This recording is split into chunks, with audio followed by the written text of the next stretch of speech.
You're listening to the Perth Property Show, Australia's only weekly property podcast by West Australian experts for West Australian listeners. Catch your latest episode every Monday at 7 a.m.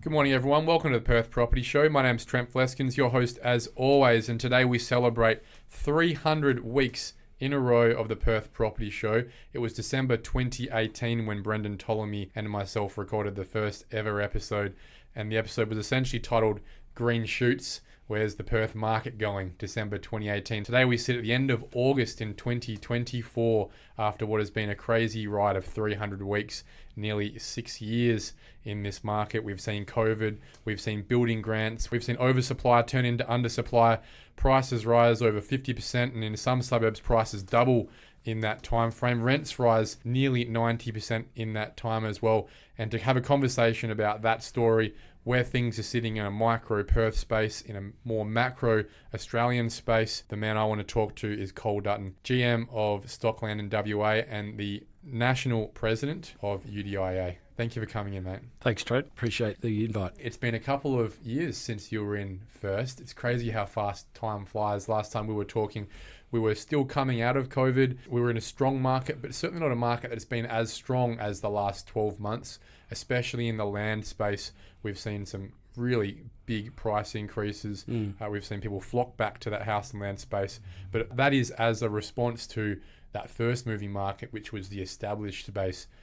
Jesus, prices have risen both in a sales and rental price spot, haven't they? Yeah, definitely. The land market started to see it about May, June last year, and I think the established market, just as you obviously talk about in regard to becoming so tight in both a rental and a sales space, it kept tightening, and I think customers decided to look to alternate, and obviously a new build is where they've turned to in the last 12 months. Isn't it interesting, the dynamic there? Because obviously there was this huge vacuuming of clients from the future into 2020 with the building grants in June 2020. And that obviously extended through into 2021, and it took 2 to 3 years for most people's houses to get built. Some still, you could believe, not built yet, not finished. We see it on the Facebook groups, and I feel sorry, very sorry for those people stuck in that space. Hundreds of building companies have gone broke in that time. And so what happened was most people who hadn't gone into that building boost house and land space stayed in the safe established market, I guess you could say, right? And they were still seeing value. We had a lot of East Coast investors pumping through Gosnells, Rockingham, Mandurah, Banksia Grove. The city of Armidale then saw in the last 2 years upwards of 70% growth, which is crazy to believe. We're now looking at established 3x1s, 4x1s selling for $600,000 in Armidale. You'd never think it. But that is obviously starting to filter into people 50th in line for that property in Armidale they probably never thought they'd be lining up for. It's turning to their partner and going, maybe we should have a look at that land estate down the road in Champion Lakes or in Piara Waters. Maybe builders aren't as busy as they used to be, and maybe we can have a look at those trade rates that we never thought we'd be looking at these prices. But when you compare it to a 50-year-old house down the road, it's starting to stack up. Definitely. Going back quickly, the contracts are still being worked through by a number of builders, as we see, as you said, on the Facebook groups and everything else. But back then, I think that the boost that came in sucked up a lot of land supply. There was ample land supply at that time after 5 6 years of pretty depressed activity, whereas particularly in the last few months, land is controlling the amount of builds that can take place. Explain that to us in a bit more detail. The builders don't have a certain book. The older contracts are still being worked through, particularly by some of the smaller builders that we hear about. But certainly in regard to a customer getting a block of land, it's at least 6 months before the builder can get to the block of land at the moment. The average would be, I'd say, 6 to 9 months in regard to getting a builder onto a block of land because of the land market, if you like. The capacity is full at the moment. So that's tempering the build pipeline, whereas before it was nearly open slather. If you wanted to build, pick your block and go for it. And so the building companies ratcheting up 10 times their capacity, taking what they can, even if they can't actually stomach it.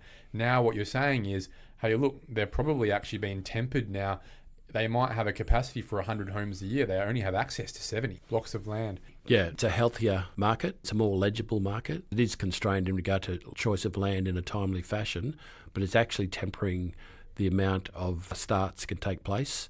And I think it's a healthier than when you're grabbing, 3 or 4 years ago, through the COVID stimulus, grabbing whatever you wanted. It's a more balanced market, and I think you'll see the costs for builders temper as well, because they'll have to give certainty to the customer who won't get on their land to 6, 9 months, 12 months possibly. They'll want certainty in regard to their build price. So I think you'll see the builders responding to that with guarantees on build price. So that's a good market. And we heard that from Jay Walter a couple of weeks ago, talking to the fact that build prices are starting to normalise. They're certainly not going to go back down to the prices pre-COVID, but there's more confidence about if we quote you 400 today, we can probably hold you 400 in a few months' time, because trade rates are normalising. And I'm connecting the dots here. The reason for why they're normalising is because their workflow is being normalised, is being tempered by the bandwidth of where you can build. Have you ever been in a situation historically where the throughput of land is controlling the bandwidth there? It's the tunnel on the freeway? It has in the past, particularly back in WA in 13, 14. I think the added dimension at the moment is the customer can't get into new apartments, can't get into new medium density at the moment. So the greenfield house and land is really holding up its end to actually provide a supply. There's no alternative is what you're saying. No, and you've got the tight established market, as you talk about, tight and rental market. So people are having to make a decision. The only new decision they can make, the main new decision they can make is through the house and land product. And logically, what's happening in that space, a free market where there is limited supply, and we can talk about why that's limited, certainly not our choice as developers, and constant demand, and demand being funneled towards this space, as you said, whereas before it would be spread out amongst different products, prices are starting to go up. So not only has the house building price gone up over the last 5 years, but since that glut of land has been soaked up, and now we're in the space of 10 buyers for every 7 pieces of land maybe, there's certainly price rises occurring. Now, one example I'm seeing, a year ago, I sold an infill land development in Canning Vale at $1,050 a square metre. There hadn't been a lot of data at that point to prove it, but we got it sold over a few months. And at the same time, Piara Waters was selling for maybe $900, $950, which makes sense. It's a slightly less amenable product than Canning Vale, that area. Now we're hearing that land in Piara Waters selling for $1,300 a square metre. In Henleybrook, companies like Land Group, like Mirvac, were selling land for $750 a square metre at best a year and a bit ago. We're now seeing prices at $1,000 a square metre in these spaces, and I'm sure you can give us some more examples too. There's certainly been an increase in price, in some cases $100,000 to get the same block of land over the last 12 months. Yeah, Stockland operates in all the major corridors, but the example you gave in Canning Vale, basically a lot of the land within the existing suburb and the inner suburbs is really accelerated as well. So it's a lack of supply across the board.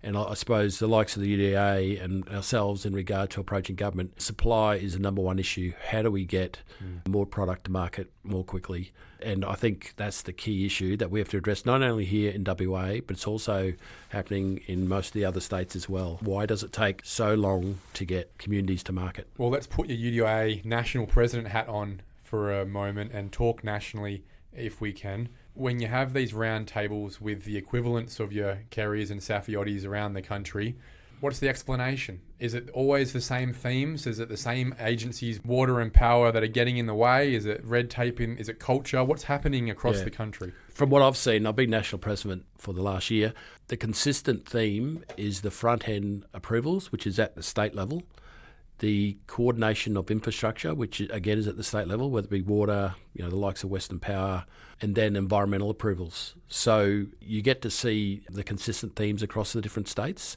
Victoria's fairly soft at the moment, but they've still got the same issues. The state government there is looking at how they get out of some of their debt. One of their levers is putting more charges on land or invest in land or invest in property. Which just ends up with the end user. Yeah, exactly right. But the front-end approval and providing more supply, putting aside the commerciality of the ability to get a built form out of the ground, which is difficult after the increase in costs and everything else, but it's consistent across every state that it takes so long to get a planning approval to bring communities or bring projects to market. There's a whole lot of lack of coordination on infrastructure in regard to funding across every state. And environmental approvals, and a lot of the approvals that are both, environmental approvals are both at the state and the federal level through the EPBC.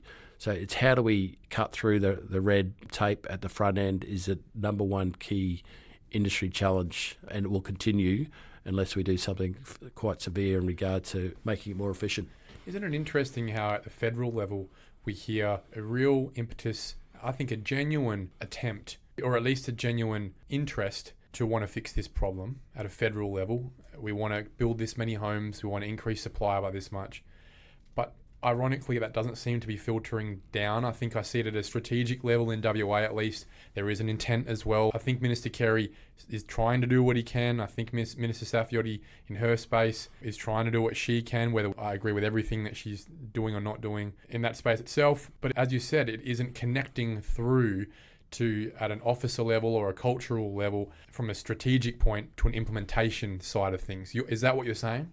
Yeah, 100%. And WA's a really good example. WA, from my perspective, strategically and politically, are really on the front foot in regard to wanting to solve the housing crisis, particularly introducing legislation.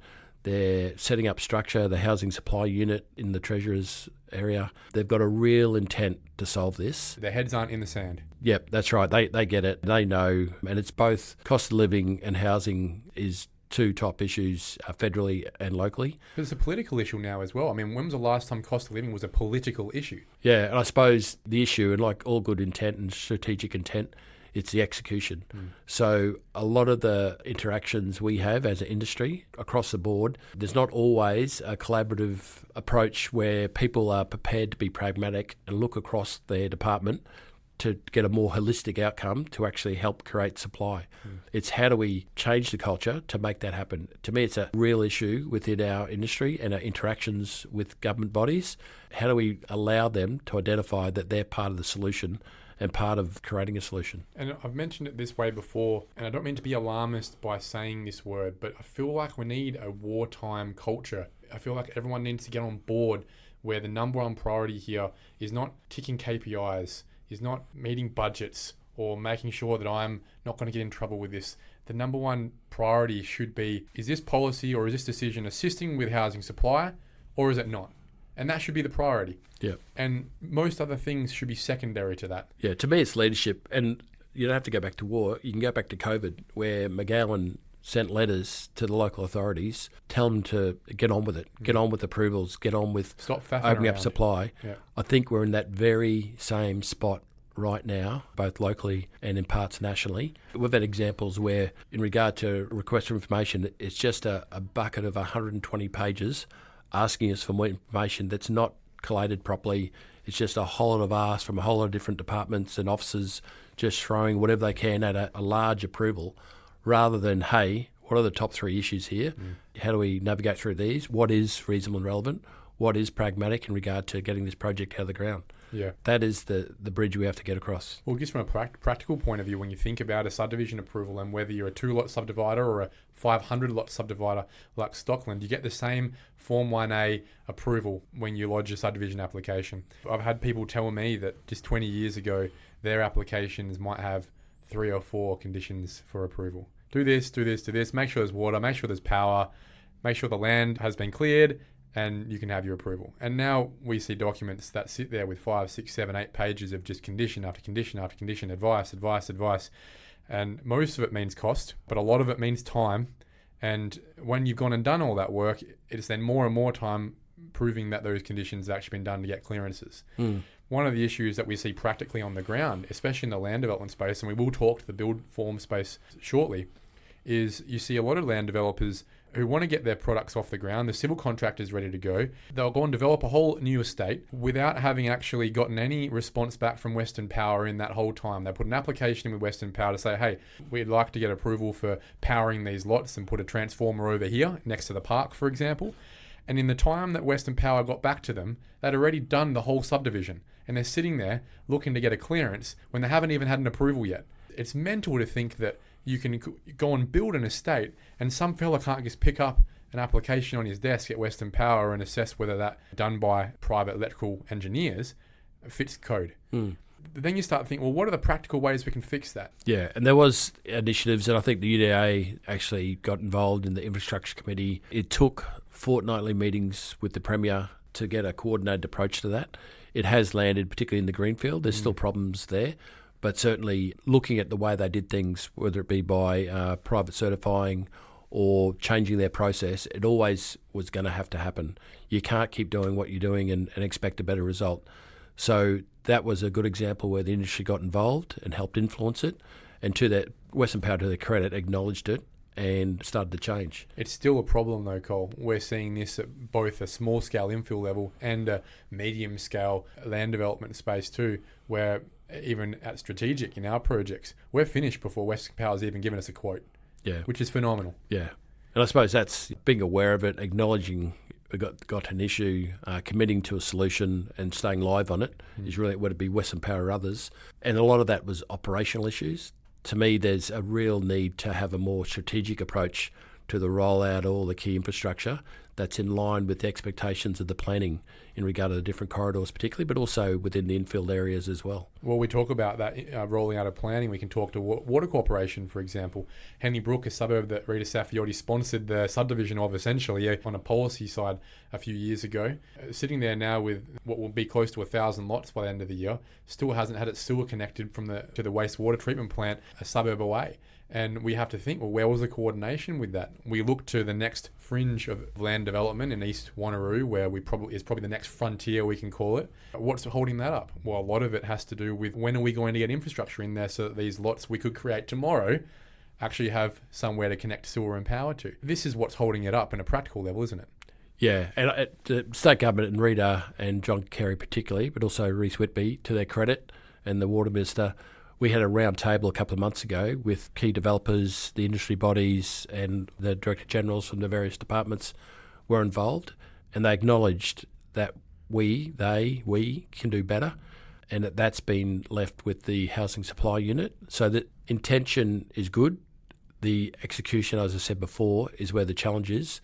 And there's a lot of responsibility being put on the Housing Supply Unit. I haven't seen a similar body be created in any other state.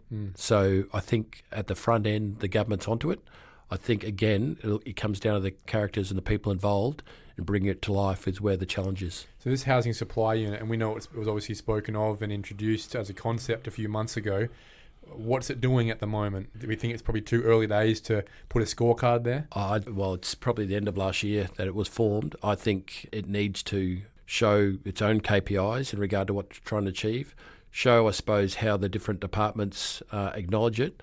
It is in Treasury, so getting a coordinated approach, if it's infrastructure coordination, making sure it's got a real spotlight on what's required where. East Wanneroo, North Ellenbrook, East Kwinana, they're areas that round table that we had identified, and they're coming back with a plan. So I suppose the proof will be what pops out. But the industry is definitely, we're keen, Stockland's keen, the industry's keen to help pull it together and help execute it. And empower it, right? It can't be a toothless tiger. It needs to be a unit that the head of these agencies, the officers in these agencies, actually respect and work with. Exactly. And I think being in Treasury gives it that respect. Money, and the same for federal government, influence in regard to housing supply through the federal government is mainly through money. Incentivising states to do the right thing, incentivising states in regard to infrastructure provision. It's important that it sits with ability to go to the Economic Review Committee or whatever it is in each state and actually put their hand up and show the need for this top 3 issue in Australia. That's right. We can extend that to incentivising local governments, right? Brad Pettit, who's the leader of the Greens in WA, we don't agree on everything, but I think he's a pragmatic man who is trying to help in a lot of the spaces in the housing side. One of his ideas is, hey, state governments should be incentivising local governments with grants or with the withholding of grants for properly and proactively updating their local planning schemes so that we're not just zoning for today, we're zoning for the future, because we know it takes years to actually develop subdivisions, apartment buildings, whatever it is, right? So you often find that, especially in the built form space, and maybe we can segue to that, most people will complain about the idea of an apartment building that is being applied for at 9 levels on a block that has a zoning that has an acceptable height of 6 levels. The neighbourhood will be up in arms saying developers are looking for a bit of extra profit here, they're not sticking to the rules. And you can understand how the local community would see that as a sleight of hand. But the reality that people need to start recognising is, putting aside apartment buildings just not working in the main WA at the moment anyway, if they did, they only work with 3 or 4 extra stories higher than where the current zoning is. Is that to say that the developer is looking for extra profit? No, it's actually the height of minimum profit. It's to say that the zoning just is not up to date. And I think you could say that not only for where we're zoning land on the fringes, moving that from urban deferred, but also, as I've just said, to infill projects too. And we have to find a way for that right now with the cost increase of building. I had a neighbour come to me the other day. They know I'm in development. They came across, and I live in Wembley Downs. They came across and said, "Oh, we want to sell. We're trying to downsize, but we can't find anything." And I actually pointed them to the Blackburn Ocean Village up at City Beach. Looks great, doesn't it? Yeah. They're like, "Oh, really? I can buy an apartment less than a K from my place?" Yeah, sure you can. Be out for it. But there's very little choice, whether it be apartments vertically or even medium density is very little downsizing, but also the ability for first home buyers to get into their first property. So in the established inner Perth. Yeah, because cheaper property, a bit more housing diversity in the brownfield space. But the ironic thing is, that guy or the next door neighbour of him will be vehemently up in arms about April's proposal at the Boulevard in Floreat for 20 stories.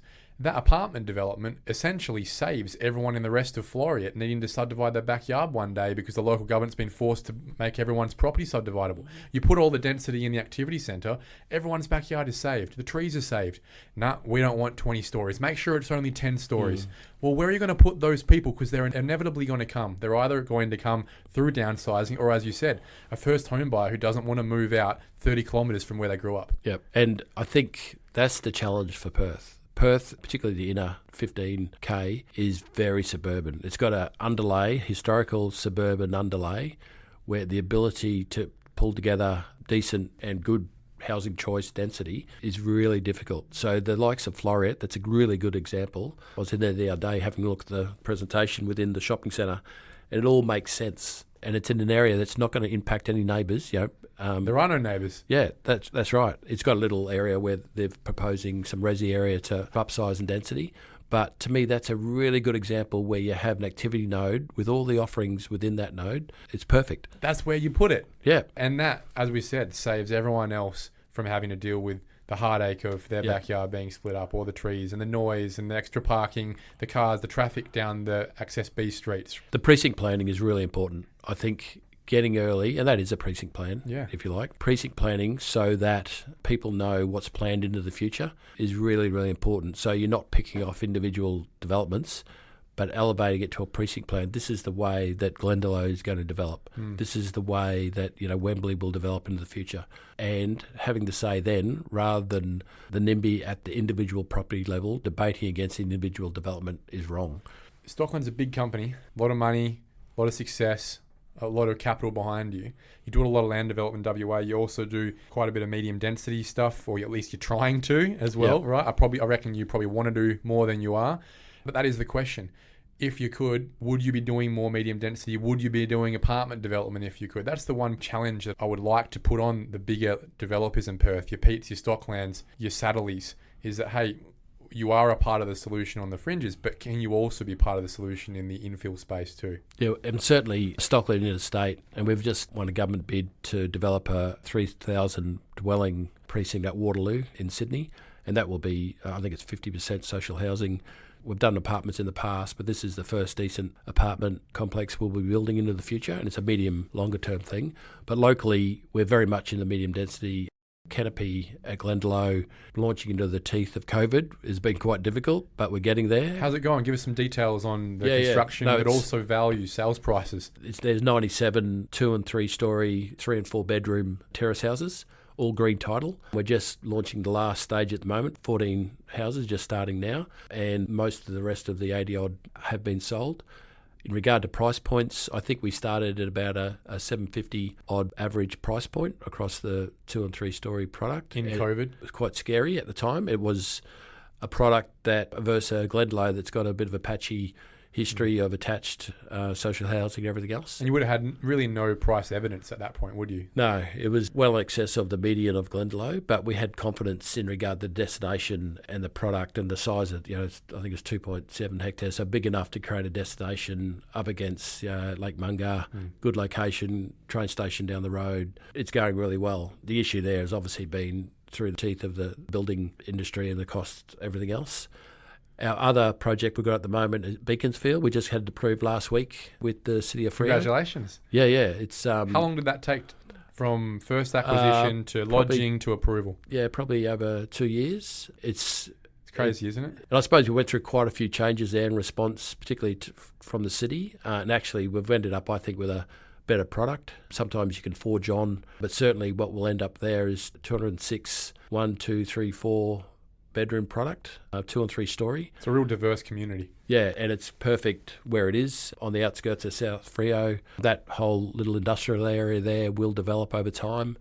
We've had history down in North Coogee in the developments we did down there. It's a fantastic part of Perth, and like I said, we got our approvals last week through the city. They're looking to launch that pretty soon as well. Obviously, we've talked about costs. Costs have gone up significantly since we bought it over the last 2 years, but also the revenues in the established market has helped sustain the returns as well. So in this project in Beaconsfield, are you selling the land or are you building it with a build part? So do we know who the builder's going to be? No, we haven't announced that yet, but we're close to announcing that. Okay, so it's in one big built community that people can just buy ready to go. Yep. Oh, that's fantastic. So essentially off the plan construction. If you had 2 or 3 more opportunities in Perth, would you take it right now? I think so. Once these building prices have stabilised, and they are now, from what I'm seeing, you get more certainty. Certainly, we've gone through a surge in median price in regard to the different suburbs, so you get more certainty both in the revenues and in the costs. So once you've done that, you can start to have more faith in your assumptions. So the last couple of years has been pretty difficult trying to get a handle on both revenue and costs. Do you think Stockland will be in the apartment space anytime this cycle in WA? Not at this point. I think our main focus is really Sydney and Melbourne at this point. But certainly we've been in the apartments in Perth previously, but it kind of straddled the GFC. So, but certainly it's one where we want to grow. It's not always apartment or nothing. It can be blends as well in regard to medium density apartments and lots. So we're not saying no, but certainly looking at the various options in regard to the different product types. The reason I ask is not to put pressure on a company like Stockland to do so, but more as a barometer, because if a company with the resources, the skills, the capital like Stockland is saying, well, look, we're probably sticking it in the medium space right now rather than in the higher density space, it talks to the broader dynamics of where our supply probably is going to come from. You've got your likes of Finbar, of Blackburn, of Edge, and a couple of other companies in that apartment space, but it's not enough. These guys are specialists in this space with not a lot of experience in land, not a lot of experience in medium density. So they stick to what they know. Yeah. But I think if you start seeing your Stocklands, you start seeing your Mirvacs, your Pete's, your Saddleys, these sort of companies who really should be and are in a national space as well, quite multidisciplined, start to look at apartments in WA, you start to see some green shoots and a bit of a light at the end of the tunnel for broad-scale supply in Perth one day. But it's not now, clearly, in that side. Yeah, certainly, as I said, the costs part of it. And until a apartment project stacks up, not just in the western suburbs, but it becomes, in Beaconsfield, for example. For example, Beaconsfield, the apartment market in Freo isn't that huge. Most of the want down there is in the either terrace or freestanding housing. But certainly as things normalise in regard to costs and revenues, and we start to, developers, what I'm talking, start to get more certain regarding that they can invest with more certainty. And I think that's a cultural thing. I think across the country, the cost to build an apartment isn't that much different. There's some variances, but it's not that different. But the difference is the profitability, I guess, the feasibility of doing it. And the difference in WA being that whilst it might cost, let's say, $500,000 per apartment to build, not including land and other things like that, and it might be the same in Brisbane. In Western Australia, that 2-bedroom apartment, you might not be able to sell for much more than that. But in Brisbane, you could sell for $800,000 straight away. And it's a cultural thing, I think, in Perth, where across the East Coast, they've certainly started to normalise around the lifestyle and the benefits of downsizing. They've come to that through necessity, just on house prices in the first place, but also really proactive zoning, the market that's a little bit more mature than ours. In Perth, as you mentioned before, we haven't really, as a culture and therefore as a planning system, really needed to mature to that yet.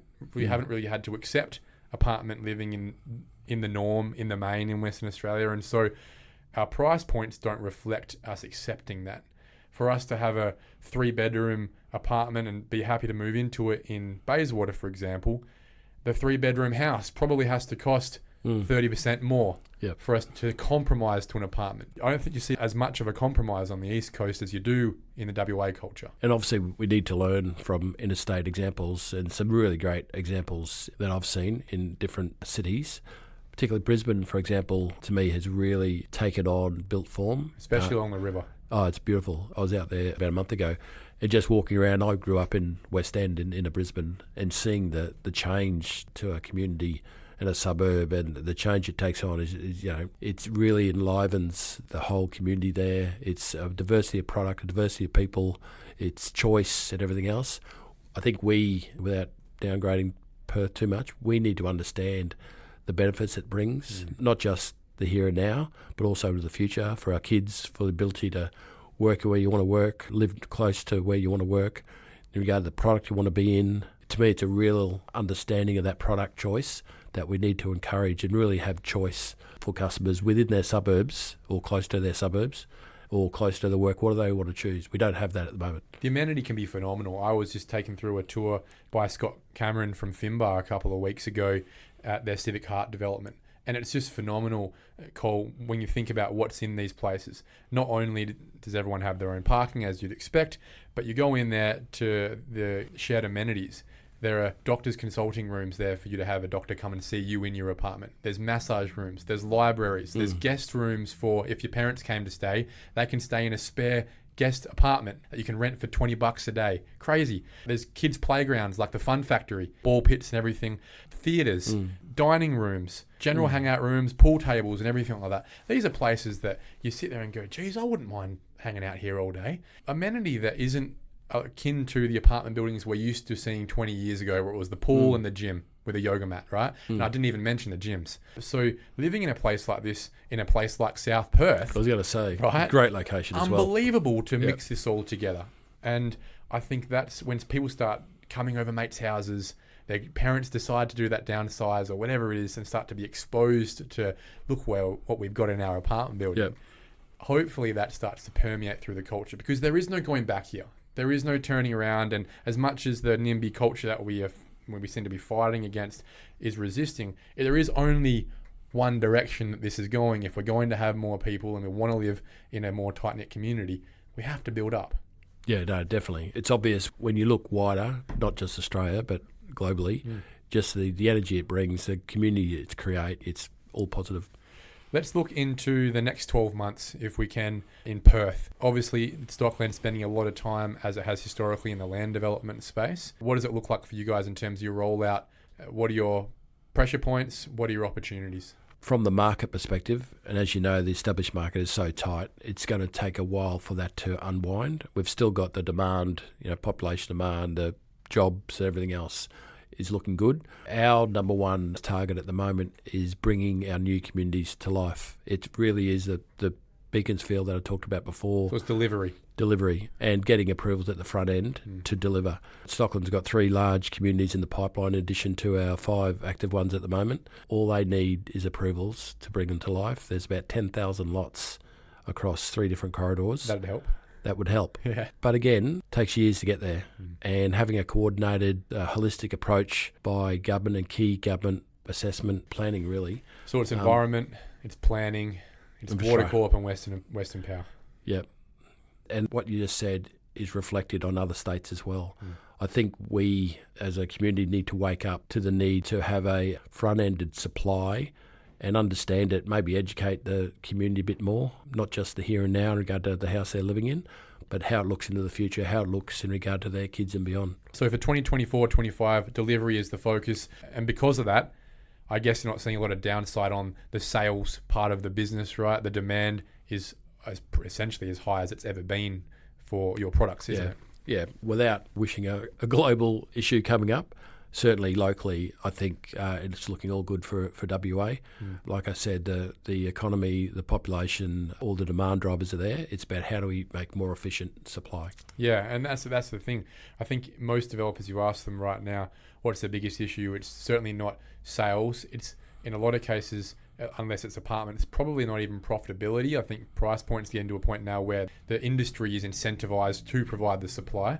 The issue is the chokehold of actually providing the supply. It's the delivery. We want to deliver. We want to get this done.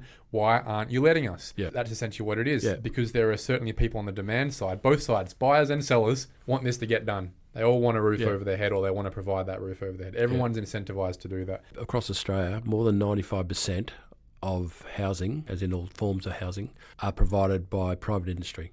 A lot of the focus seems to go on the government in regard to social housing. It is a very small part of the equation. It's obviously an important part for that part of the housing continuum, but really the focus is making sure that property companies and developers can make the decision to push the button on the various types of housing that bring housing to West Australians and Australians. If the private market is incentivised through the market to provide product, let them. Yeah, not just incentivised, just making it stack up. It is really difficult on the back of the cost increase, particularly for built for. Stop holding up the supply equation. Make sure you understand what's going to happen in different precincts and different suburbs, and make sure we educate those suburbs and those communities. But get behind it. It'd be great for it to be bipartisan. I've got concerns both nationally and locally that not everyone gets it. They'll use the anti-development lever to win votes. We need to, all of us, government, industry, need to educate the community in the need for housing choice across the suburbs. Well, I think we need to educate the other side of politics as well. And as you said, the Labor government in Western Australia clearly is intent on helping to solve the problem. To whatever level of efficacy they are, at least we know that they want to. I think we're all confident in that space. I think this would probably be a message to the Liberal Party in Western Australia.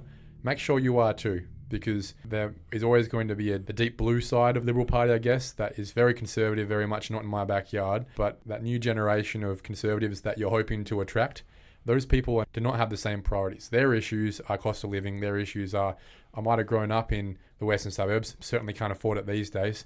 How about an opportunity to live there again one day? And that comes from some pretty brave and proactive planning reforms that allows for people to retain themselves in that community. As we said before, first home buyers are not just young people from the outskirts. They're also people who have grown up in the western suburbs and look at the prices in their suburb and see no opportunity to live where they grew up. And I think most of us would like to do that at whatever price point our parents bought into 30 years ago. Yeah, no, I agree. I think some great initiatives have taken place. Let's execute them. Exactly. Col Dutton, GM of Stockland WA and also President of UDIA nationally. Thanks for the chat on the state of the market nationally and in WA right now. It's a very interesting time watching the acutely undersupplied micro environment in Western Australia against the backdrop of what is a very topsy-turvy macro environment in Australia and globally right now. I think we all sit here with bated breath to watch what the next 12 months looks like for us. Thanks, Trent. Thanks for the opportunity.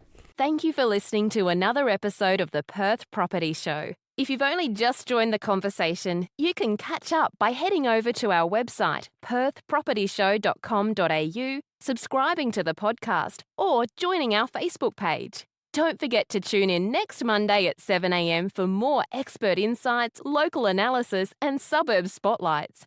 Happy hunting!